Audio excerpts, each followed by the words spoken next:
पिंपरी चिंचवड महानगरपालिकेच्या निवडणुकांची रणधुमाळी सुरू आहे। पिंपरी चिंचवड महापालिकेची पहिली निवडणूक 1986 मध्ये लढवली गेली।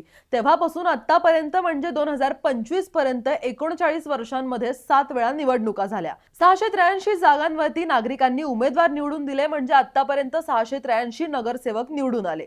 त्यामध्ये 2 नगरसेवक असे आहेत जे 6 वेळा नगरसेवक म्हणून निवडून आलेत व याच 2 नगरसेवकांबद्दल आज आपण जाणून घेऊया। तब्बल 6 वेळा निवडून आलेले पहिले नगरसेवक आहेत आर.एस. कुमार।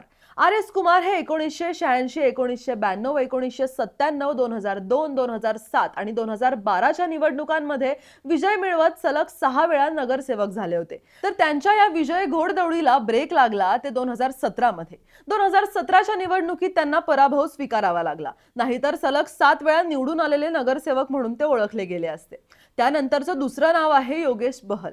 योगेश बहल 1992, 1997, 2002, 2007, 2012 आणि 2017 या वर्षीच्या निवडणुकांमध्ये सलग 6 वेळा निवडून आले होते। तर यंदाच्या निवडणुकीत सुद्धा योगेश बहल हे राष्ट्रवादी काँग्रेसकडून निवडणूक लढवणार असून यावेळी ते विजयी झाल्यास सलग 7 वेळा विजयी होण्याचा विक्रम त्यांच्या नावावर होईल।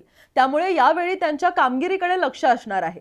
तर अशाच अपडेट्स जाणून घेण्यासाठी तुम्ही पाहत रहा PCMC न्यूज चॅनल पिंपरी चिंचवडकरांचं।